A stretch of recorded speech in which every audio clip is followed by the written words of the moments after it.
I'm going to review all you need to get started on learning to crochet.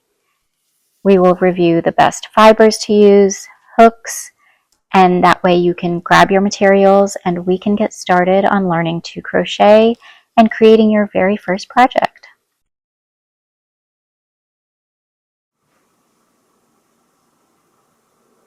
Okay, so today we're going to talk about the basics of what you need to get started with crochet. It can be very overwhelming to go into a craft store, see all the varied yarns and hooks, and not know what to start with. I remember when I first walked into a craft store with the mission to learn how to crochet, but I became so overwhelmed, I just left. And so I just want to go over the basics of what you need as a beginner. You don't have to worry about everything all at once at the beginning. So you will start with the yarns first. You'll often see them categorized based on either weight or brand or blanket yarns versus baby blanket yarns, things like that. So the most common you're going to find is acrylic. So these are acrylic yarns, and the weight you're looking for as a beginner is the worsted weight. So that is what's called a category 4 yarn. And on the yarn label, you're looking for that 4 and you're looking for 100% acrylic. Premium acrylic is even better. It will have the care instructions, so it tells you can machine wash and tumble dry your project. And you'll find that on all yarn labels, the basic, the weight, and big box yarn stores will even show you the recommended hook. They recommend 5 millimeters with a category 4 yarn. 100% acrylic. It tells you the weight of the ball of yarn, which is 170 grams, and in that 170 grams you will get 315 yards. Not all 170 grams of yarn will have the same number of yards, so make sure you get enough for your project and keep an eye on that. So for example, this is also a category 4 yarn, but you will see it has 85 grams. That gives you 270 yards. So a lot of yardage, weight is low. You can see it's also a little thinner than this yarn, so you want to keep an eye on that as well. And you don't want to start with a yarn like this because your hook can get stuck in between these threads, so try to choose a pretty smooth yarn like this. And another yarn you'll see is chunky yarn, and it can be tempting to get it because it looks so cozy. So this is a category 6 yarn. It tells you will need a 9 millimeter hook, and it gives you the mixture of fibers that are being used: acrylic, wool, and rayon. This can also be machine washed and dried, which is very nice. But it can be hard to start off with this type of yarn just because, again, your hook can be caught between these threads.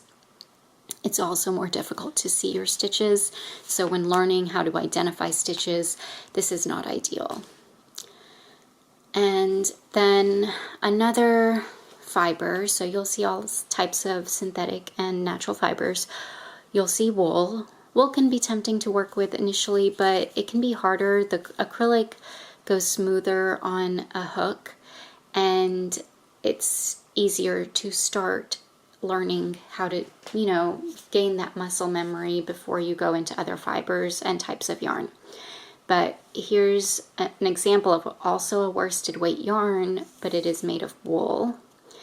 This will also have the weight and the yardage, so 110 yards and 50 grams. It tells you it is Peruvian Highland wool, and it's a category 4 yarn. It's going to tell you need to hand wash and dry flat, so look at those care instructions because that might not be ideal for your project. And then we have another type of worsted weight yarn, which is also a wool, but this is superwash merino wool, so you can machine wash and dry it, which is really nice. And it's also softer than this type of wool. Another great option when starting off are these bigger skeins of yarn. Pound of Love. I love Pound of Love. It is a really good wool. I mean, a really good yarn. It's acrylic, 100% premium acrylic, category 4 yarn. This recommends a 6mm hook. So category 4 you'll see varied, either 5, 5.5, 6. You can use any of them depending on how you want your stitch to look. I would kind of size up as you're starting. This is actually my first hook I ever had, and I still use it all the time.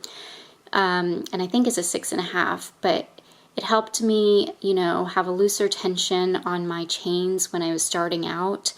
I also added this gripper, and it's really nice because your hands can cramp up, especially when you're starting off. You'll grip very tightly.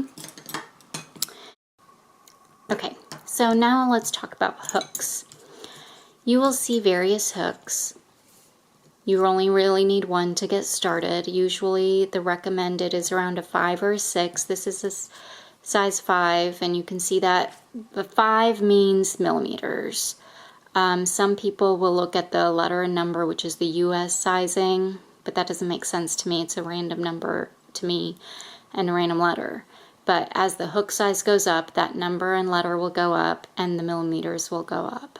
So I like these types of hooks.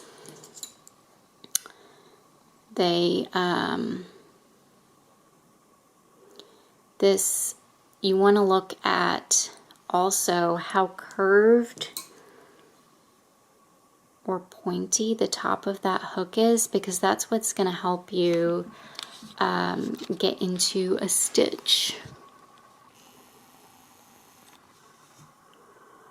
So if you compare these, you can see that this is a curved hook. So it's curved there and it has a curve in there. This is curved on top but has that notch there. This is called an inline hook. That means that hook is in line with the throat of the crochet hook, and that allows you to grasp yarn more easily. This is for bulky yarn, which is nice. It has that point that will help you get into stitches. A gripper is also nice. This is my very first crochet hook and the very first gripper I used, and it just helped me. After a while you can get cramping in your hands and fingers, and so it just gives you that cushion. I hold my crochet hooks like this, so I still like having the aluminum on this side so it doesn't put so much tension on me, and it just glides on my hand. If I use this, it's not really providing me a whole lot, because if I grip it here, it's just adding bulk here. But with bulkier yarns, I would actually hold it here, so that works out. This is a number 5, which I don't see a use for this gripper here because, again, I would be holding it here. So just play around with that, but definitely get the cushioning when you start because your grip will be tighter. And all the hooks will come in a pure aluminum or the aluminum with the gripper at the bottom like this. And then there are also plastic hooks. These can be harder to work with. I don't like these because I just feel like it puts too much friction. It's too sticky, so it just doesn't glide as easily through the yarn. Also, with these prims, they will have either a number or a letter on their hook, but neither makes sense to me, you know, because I don't memorize things by the letter or number. So oops, you can't really see it, but this says 7, and I don't know what that means. There you go, 7. And that's supposed to correlate with a 4.5 millimeter. I don't know how I would know that. So I have to keep the boxes for the prims. and I just don't plan to buy them anymore because this one just has the E on it, so it's very inconsistent. See the E over there? And that's supposed to mean that it's a 3.5. Again, I guess that's just made for people who are on the US terminology and know that. I prefer millimeters. And also in patterns, you're going to find most of the time the millimeters, or you'll find both. Another handy tool to have is some stitch markers. These help you keep count or help you mark a stitch you need to remember, like the first or the last stitch of a row, and then you just mark it. These are nice because they lock in place, so they're called locking stitch markers, and you can get them at Michael's. And you just hook it on and then you clip it. You can use a safety pin. You don't have to buy these. It's just, I think they cost $2 for a whole packet, and they usually come in a nice little packet. You can also buy them online.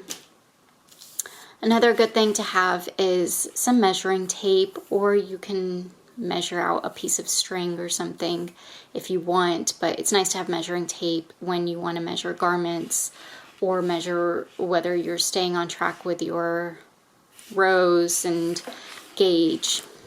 And then some scissors. I just use my fabric scissors, but you can just get smaller scissors to be more portable.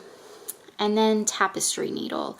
This helps you weave in ends at the end of a project. So when you have the end of your project and you just want to put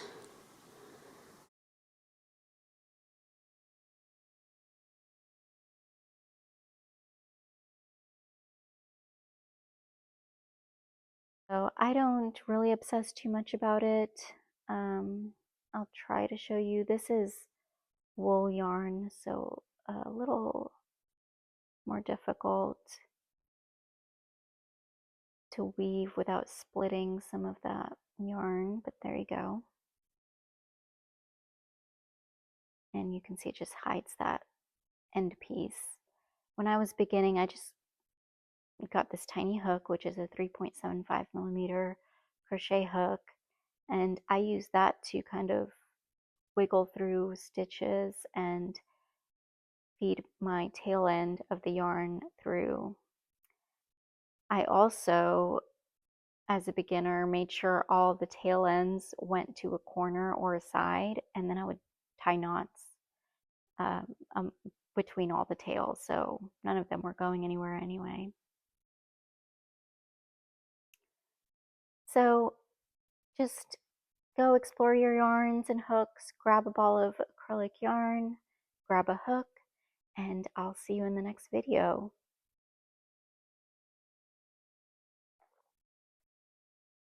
We'll start on a chain and single crochet your first couple rows of a project. See you then.